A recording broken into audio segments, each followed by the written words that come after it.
요나의 이야기는 너무나도 잘 알려진 이야기입니다. 그리고 우리가 한 번쯤 또 한 번 이상은 설교를 들었던 내용이기도 하고요. 그래서 1장 3절은 오늘 1장과 2장의 배경을 이렇게 말하면서 시작하고 있어요. 여호와의 얼굴을 피하려고 일어나 다시스로 도망. 이게 도망가는 장면 속에서 오늘 이 요나 앞에는요, 정말 죽음의 위기, 죽을 것 같은 위기의 상황을 두 번 만나게 됩니다. 이 두 번의 위기 속에서 요나는요, 전혀 다른 요나가 되어집니다. 첫 번째 보여진 요나하고 두 번째 보여진 요나가 상당히 다릅니다.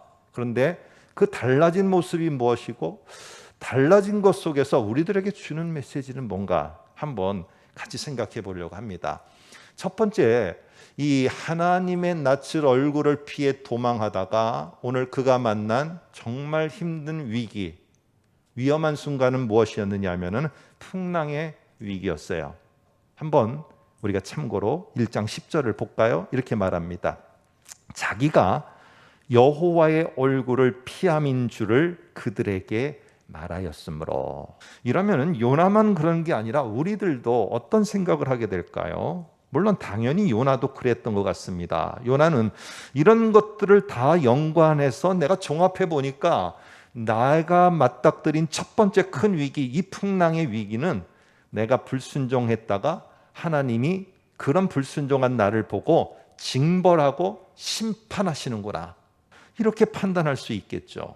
오늘 성경을 통해서 성경 한번 두 구절을 특별히 집중적으로 보면서 하나님은 그러한 것을 넘어서 하나님의 더 깊은 뜻이 있다는 것을 우리에게 말해줍니다.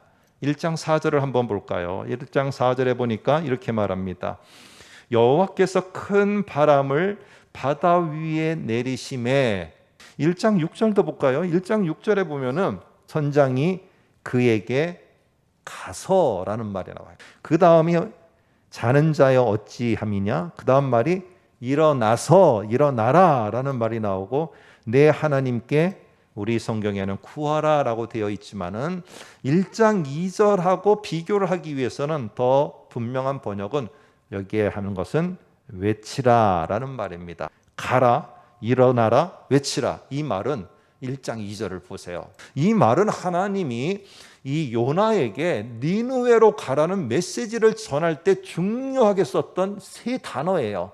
여러분, 왜 선장을 통해서 하나님께서 요나에게 이 말을 생각나게 했을까요? 니느웨로 가서 선포해야 되는 너의 갈 길을 갖다가 다시 생각하고 그 일을 하도록 하나님은 막아서는 것이고, 하나님은 깨닫게 하시는 것이고, 하나님은 요나가 너무 귀하고 요나를 사용하고 싶으신 그 마음을 전달하고자 하신 거예요. 하나님, 나를 끝까지 포기하지 않으시는군요. 이렇게 깨달으라고 바다에 바람을 보냈는데 요나가 취한 행동은 무엇인 줄 아십니까? 12절을 볼까요? 이렇게 말합니다.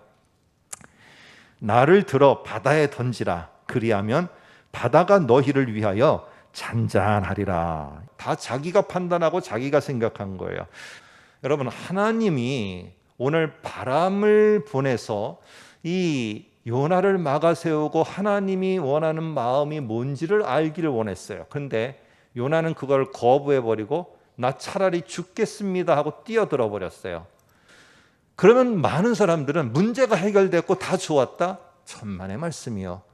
하나님은 두 번째 위기를 요나에게 보냅니다. 1장 17절 볼까요? 여호와께서 이미 큰 물고기를 예비해서 요나를 삼키게 하셨으므로 요나가 밤낮 3일을 물고기 뱃속에 있으니라. 한번 보세요.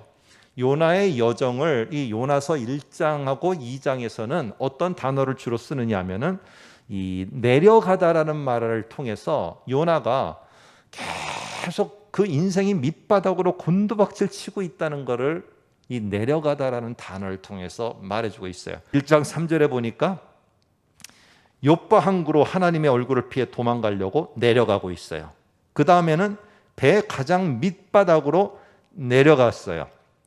그리고는 나중엔 어떻게 하느냐? 바다에 빠지니까 산의 뿌리, 2장 6절에 바다 밑바닥까지 내려갔어요. 그런데 오늘 이렇게 끝나는 게 아니라 자기가 두 번째로 당한 위기, 물고기 뱃속을 또 뭐라고 표현하느냐? 1절, 2절 한번 볼까요? 이렇게 표현합니다. 1절에는 요나가 물고기 뱃속이라는 말을 하고 2절 중간쯤 가면은 스올의 뱃속, 다른 말로는 음부의 뱃속. 여러분, 고난과 죽을 것 같이 힘든 이 위기의 상황, 이게 물고기 뱃속이에요. 자, 그러면요, 이 바로 앞에 1장에 나오는 요나 같으면은 어떻겠습니까? 그래, 내가 죽이려고 하니까 하나님, 내가 물에 빠질 때 죽이시지. 왜 나를 또 이렇게 막 어떻게 보면은 막 위액이 나오고 하는 가운데 내가 곧 타들어가 죽을 것 같은 이런 상황에 나를 넣어서 나를 두 번 죽이시려고 합니까? 아니면 고난을 최대한으로 극대치로 끌어올린 다음에 저를 죽이려고 합니까? 분명히 요나는 이렇게 말해야 되는데 두 번째 만난 위기에서는요, 요나가 바뀌었어요. 2장 1절 2절을 한번 볼까요? 이렇게 말합니다. 여호와께 기도하여 이르되 여호와께 불러 아뢰었더니 스올의 뱃속에서 부르짖었더니 이 모든 상황을 갖다가 이제 다르게 보게 됐어요. 오늘 요나가 상황을 가지고 하나님을 판단하고 자기를 판단하는 게 아니라 하나님의 중심에서 상황을 다시 본 거예요. 나를 다시 본 거예요. 그러다 보니까 어떻게 되느냐? 오히려 이 상황, 이 물고기 뱃속이라는 고난의 상황은 오히려 하나님의 음성을 듣는 시간이 됐어요. 요나는 그래서 결국에 이 뱃속에서, 물고기 뱃속에서 이런 말을 합니다. 7절 한번 제가 읽겠습니다. 내가 여호와를 생각하였더니. 1장의 요나하고는 다른 거야. 1장에서는 나를 죽이려면 죽이시오, 나는 죽으러도 그거를 못하겠습니다 하는 그런 것이었는데 오늘 7절에 보니까 여호와를 이 속에서도 깊이 생각하고 생각하는 요나로다가 바뀌었습니다.